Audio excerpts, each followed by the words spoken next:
오늘 함께 나눌 하나님의 말씀은 시편 9편 10절에서 12절까지의 말씀입니다. 시편 9편 10절에서 12절까지 말씀 제가 봉독해 드립니다. 주님을 찾는 사람을 주님께서는 결단코 버리지 않으시므로 주님의 이름을 아는 사람들이 주님만 의지합니다. 너희는 시온에서 친히 다스리시는 주님을 찬양하여라. 그가 하신 일을 만민에게 알려라. 살인자에게 보복하시는 분께서는 억울하게 죽어간 사람들을 기억하시며 고난받는 사람의 부르짖음을 모르는 채 하지 않으신다. 아멘. 엊그제는 여순항쟁 70주기였습니다.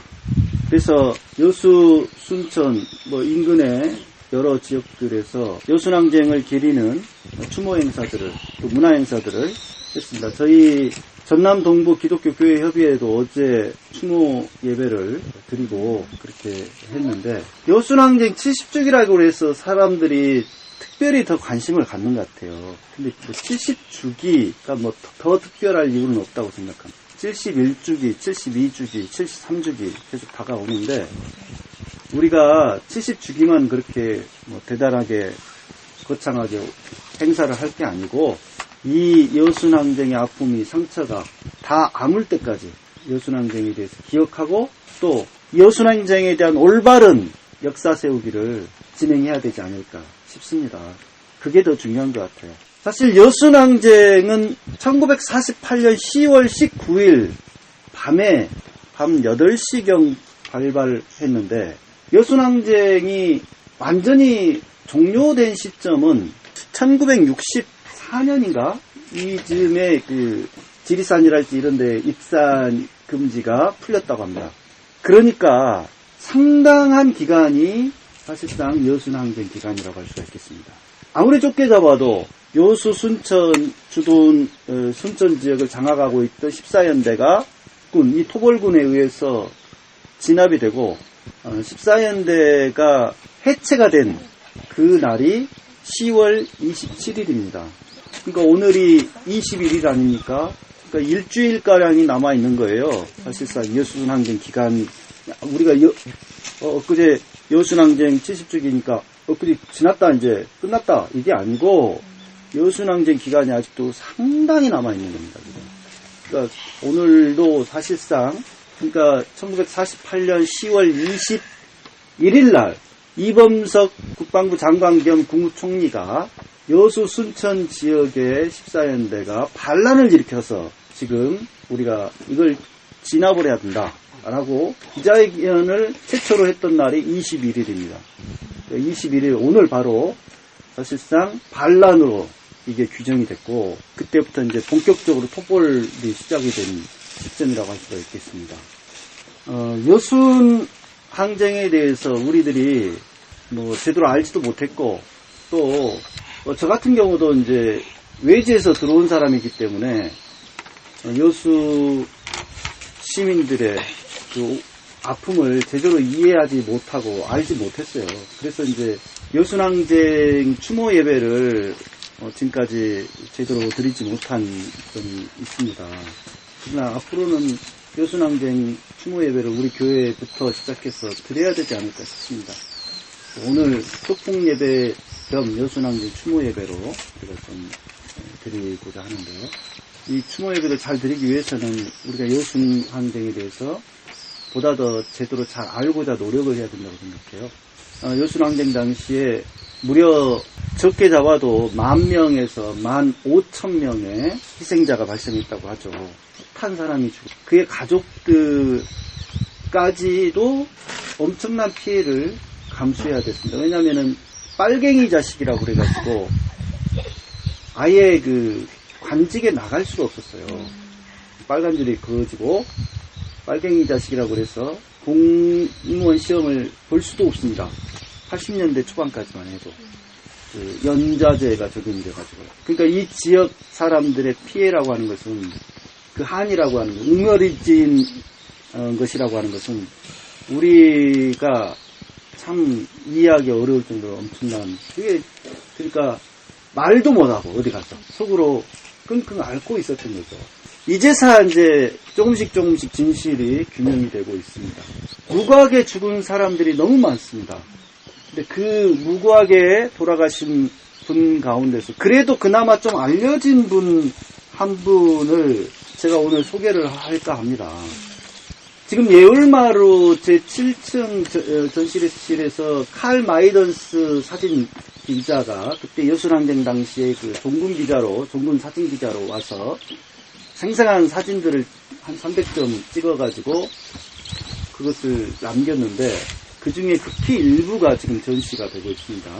너무 잔인한 장면이 많았기 때문에 그걸 다 실을 수가 없었대요. 그래서 그 중에서 일부 그나마 좀 그래도 우리 일반인이 봐서도 크게 문제가 없을 만한 그런 사진을 또 이제 저작권 문제도 있고 그래가지고 다 전시도 못하고 일부만 전시를 했는데 제가 이제 그 사진들 쭉 보면서 정말 참혹한 젊은 청년들 한 19명이 널브러져 있는 그리고 그것을 사람들이 지켜보고 있는 사진이 하나 있었어요.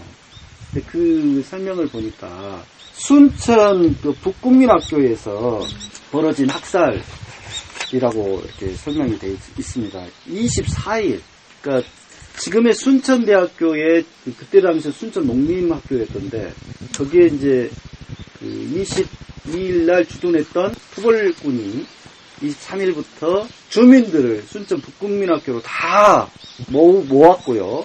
거기에 모여 있는 주민들을 대상으로 색출 작업에 들어갑니다. 부역자 색출. 그러니까 봉기군들한테 밥 한 덩어리, 주먹밥 한 덩어리라도 해준 사람들은 다 색출돼서 처형 대상이 되는 거예요. 거기서 21명이 16명, 그 다음에 이제 좀 21명이 다 즉결 처형이 됐는데, 그 중에 박찬길이라는 사람이 있습니다. 박찬길. 38살. 이 박찬길이라는 사람은 순천지청 검사였습니다. 그리고 이분이 어떤 분인가 좀 살펴봤더니 평안남도 출신이고요. 아주 집안이 가난해가지고 공부도 학업을 제대로 할 수가 없는데 너무 공부를 잘했던 것 같아요. 근데 이제 신앙이 아주 돈독하고 또 성실하고 이렇게 하면서 이게 나중에 크게 될 인물이다 이렇게 생각해서 그런지 아무튼 그 우리 장로교 총회 그쪽에서 장학금을 줘가지고 이분이 일본 유학을 갑니다. 그래서 일본 중앙대학교 법학과를 졸업해서 법관 시험에 합격을 해서 순천지청 검사가 되었는데 상당히 그 정의감이 투철하고 또 보당 조만식 장로의 제자예요. 그래서 아주 신앙적으로도 연조도 깊고 그런데 그때 당시에는 해방정국이기 때문에 아주 법도 뭣도 없는 시대 아닙니까? 그런 어떤 혼란한 상황에서 경찰들은 주로 일제강점기 당시에 순산으로 했던 악질 경찰들이 대부분이었습니다.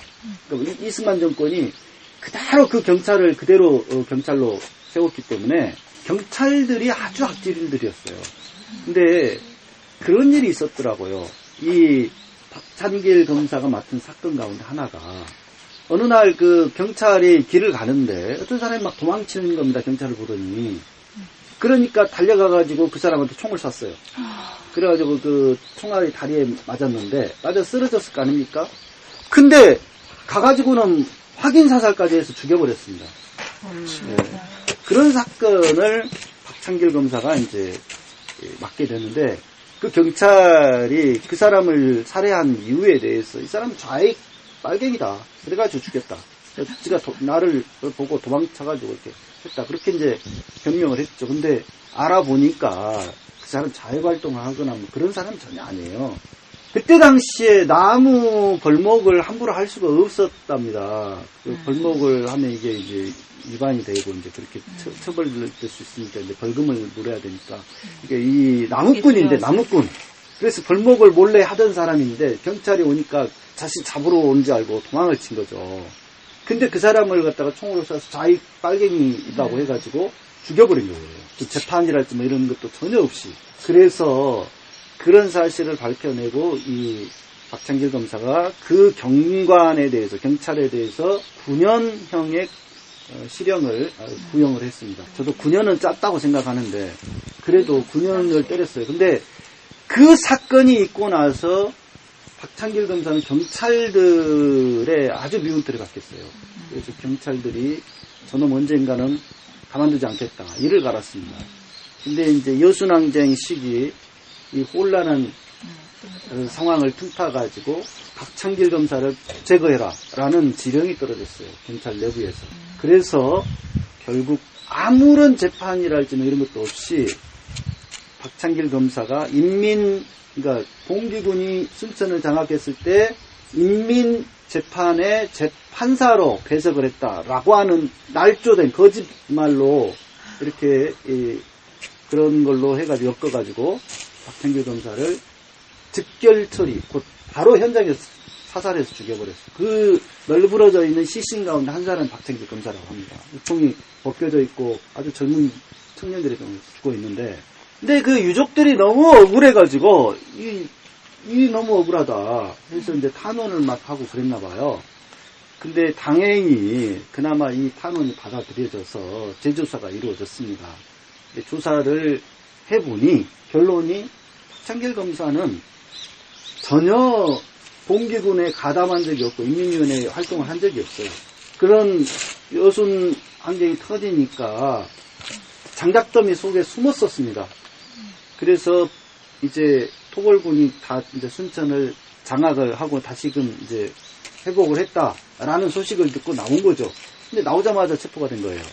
그래서 순천 북국민학교로 끌려가서 거기서 처형이 돼버린 겁니다. 지금도 검찰과 경찰이 서로 으르렁대고 있는데, 검찰이 경찰을 더 어떻게 보면 이제 규율하고 어떤 수사를 하려고 해도 검사의 지휘를 받게 된, 검찰권이 강화된 이유가 바로 박창길 검사의 죽음도 한 역할을 크게 했답니다. 그래서 우리나라의 어떤 검경의 서로 갈등의 역사에 어떻게 보면 시발점이 된 사건이기도 하다고 합니다.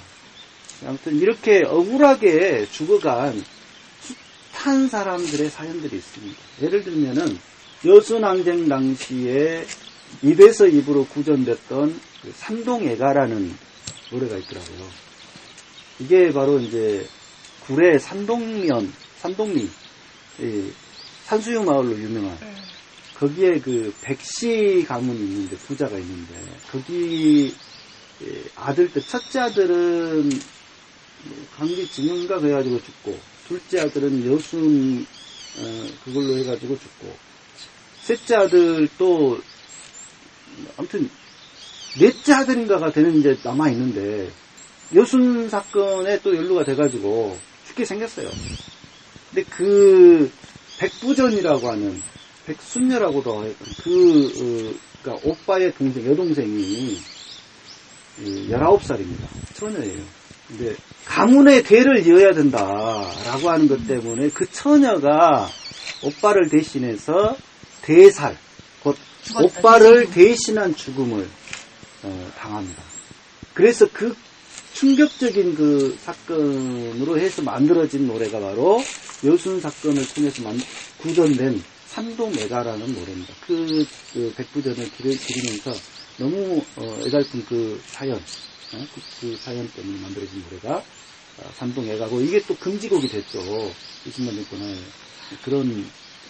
그런 사연들이 숱하게 많이 있습니다. 그래서 억울하게 죽어간 수많은 죽음들, 어떤 정당한 조사나 재판도 없이 그렇게 그런 사람들이 많은데, 오늘 말씀을 통해서 우리들 발견하고 있는 것은, 시인이 말합니다. 억울한 사람들의 죽음을 기억하시는 하나님이라고. 하나님께서, 우리들은 세월이 흐르면 잊어버리고 또 세대가 바뀌니까, 그렇지만은 그 죽은 억울한 사람들의 그 핏소리를 하나님은 기억하고 계십니다. 아벨이 죽었을 때도 그 형은 뭐 잡아댔지만은 네 동생 아벨의 피가 땅을 적셔서 그 피가 호소를 한다 내한테. 주님께서는 그런 말씀을 하시지 않습니다. 그래서 이 시인도 아마 바벨론 포로기 이후에 아주 그 어려웠던 혼란했던 시대에 수많은 사람들이 억울하게 죽어가는 그 시대에 그 시를 쓴 것으로 보이는데요. 그런 하나님께 탄원을 하고 있습니다. 그래서 오늘 우리 또한 이러한 그 하나님의 기억하심을 요구하고 탄원하고, 이제 우리들이 이 억울한 죽음들에 대해서 또 응답해야 될 시기가 아닌가 싶습니다. 그래서 그 억울함이 풀리고 화해와 상생, 정말 그 여순항쟁 당시에 14연대가 요구했던 것은 딱 두 가지거든요. 동족 상잔 반대, 결사 반대. 그러니까 제주도민 죽이기 싫다는 거예요, 가서. 둘째, 미군 즉시 철퇴입니다. 미군정이 결국 제주도민들을 그렇게 학살하는 것을 주도를 했기 때문에 미군 물러가라 라고 하는 것인데요. 그래서 항쟁이라고 합니다. 네, 항쟁. 이것은 반란이 아니라 잘못된 국가의 명령에 대해서 항명을 한 것이고, 이것은 우리는 할 수 없다. 군인의 사명이 뭐예요? 국토와 국민을 지키는 거지 않습니까? 근데 그 사명에 반하는 명령을 내리는 것 자체가 잘못이죠. 네, 그래서 한국 역사상 최초의 어떻게 보면 항명 사건이라고 할 수가 있고, 정말 비극적인 결과를 낳았습니다만, 어쨌든 이게 통일 문제하고도 바로 연결이 됩니다. 그래서 종족 상잔을 반대하고 하나된 정부를, 하나된 나라를, 우리는 통일된 나라를 원한다 라고 하는 그 정신을 우리들이 좀 이어갔으면 좋겠고요. 또 억울한 죽음들이 합되지 않도록 우리들이 또 기억하고 되살려내는 그들의 왜 죽었는지, 그냥 불쌍하다가 아니고요, 왜 죽었는지, 도대체 무엇을 요구하면서 죽었는지, 이것을 기억하고 전승하는 저와 여러분들이 만들기 바랍니다.